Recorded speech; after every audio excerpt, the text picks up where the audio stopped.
ഇന്ന് ഞാൻ പറയാൻ പോകുന്നത് കുറച്ച് ഡിഫറെൻ്റ് ആയിട്ടുള്ളൊരു കാര്യങ്ങളാണ് കേട്ടോ. നമ്മൾ ചെറുപ്പം തൊട്ട് പഠിച്ചു വരുന്നതാണ്. എല്ലായിടത്തും സത്യം മാത്രമേ പറയാവൂ. വീട്ടിലാണെങ്കിലും സ്കൂളിലാണെങ്കിലും ഒക്കെ നമ്മൾക്ക് മാതാപിതാക്കളും നമ്മുടെ ഗുരുക്കന്മാരൊക്കെ നമ്മളെ പഠിപ്പിക്കുന്ന കാര്യമാണ്, നമ്മൾ സത്യം മാത്രമേ പറയാവുള്ളൂ. പക്ഷെ ഞാൻ നിങ്ങളോടിപ്പോൾ പറയുന്നത് കുറച്ച് സ്ഥലങ്ങളിൽ നമ്മൾ കള്ളം പറയേണ്ടതുണ്ട്. തെറ്റിദ്ധരിക്കരുത്. ഞാൻ പറയുന്ന ടൈമിൽ നിങ്ങൾക്കത് മനസ്സിലാവും ഏതൊക്കെ സ്ഥലങ്ങളാണെന്ന് ഞാൻ പറയാം.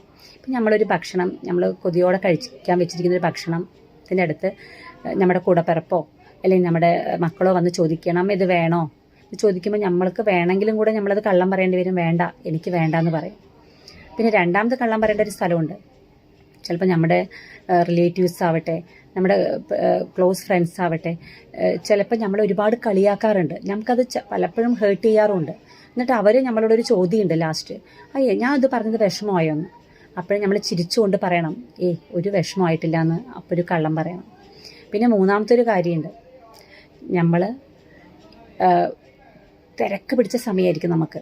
അപ്പം നമ്മുടെ മാതാപിതാക്കൾ അതുപോലെ നമ്മുടെ ക്ലോസ് ആയിട്ടുള്ള ആളുകൾ നമ്മളെ വിളിക്കും. അപ്പോഴും നമ്മൾ കള്ളം പറയേണ്ട ഒരു കാര്യമുണ്ട്. തിരക്കാണോ ചോദിക്കുമ്പോൾ നമ്മൾ ആ ഫോൺ ജസ്റ്റ് അറ്റൻഡ് ചെയ്തിട്ട് പറയാ, എന്താ പറയൂ എന്ന് പറഞ്ഞ് അത് കേട്ട ശേഷം 1 മിനിറ്റ് അറ്റൻഡ് ചെയ്തിട്ട് പറയാം, ഞാൻ പിന്നെ തിരിച്ച് വിളിച്ചോളാം.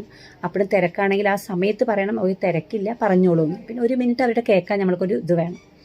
പിന്നെ ലാസ്റ്റ് ഏറ്റവും ഇമ്പോർട്ടൻ്റ് ആയിട്ടുള്ള കാര്യമാണ്, നമ്മുടെ മനസ്സിൽ ഒരുപാട് വിഷമവും സ്ട്രെസ്സൊക്കെ കൊണ്ട് നമ്മൾ യാത്ര ചെയ്യും. നമ്മൾ എന്താ പറയുക, പുറത്തൊക്കെ ഇറങ്ങുന്ന സമയത്ത് നമ്മുടെ ഫ്രണ്ട്സുകളോ റിലേറ്റീവ്സോ നമുക്ക് പരിചയക്കാരോ ചോദിക്കും സുഖമാണോ എന്ന്. അപ്പോൾ ഉള്ളിൽ ചിലപ്പോൾ നമുക്ക് ഒരുപാട് വിഷമം ഉണ്ടാവും. പക്ഷെ ചിരിച്ചുകൊണ്ട് പറയാൻ കഴിയണം സുഖമാണെന്ന്. അതാണ് ഏറ്റവും നമ്മൾ പറയുന്നൊരു വലിയ കള്ളം.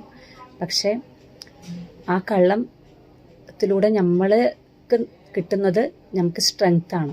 പിന്നെ അവസാനം ഇതെല്ലാം കഴിഞ്ഞ് കുറച്ച് നാൾ കഴിഞ്ഞ് നമ്മളിതൊക്കെ തിരിഞ്ഞു നോക്കുന്ന സമയത്ത് നമുക്ക് കിട്ടുന്നൊരു കാര്യമുണ്ട്, ഞാൻ ഈ വക വിഷമങ്ങളെല്ലാം ഈ വക സാഹചര്യങ്ങളെല്ലാം ഞാൻ അതിജീവിച്ചു. ഇനി എനിക്ക് ഏത് സാഹചര്യത്തിലും പൊരുത്തപ്പെടാൻ പറ്റും, എനിക്ക് ജീവിക്കാൻ പറ്റുന്നുള്ള ആ ഒരു സത്യം നമ്മൾ ലാസ്റ്റ് മനസ്സിലാക്കും. ഓക്കെ, അപ്പോൾ എല്ലാവർക്കും പറഞ്ഞത് മനസ്സിലായല്ലോ. Thank you.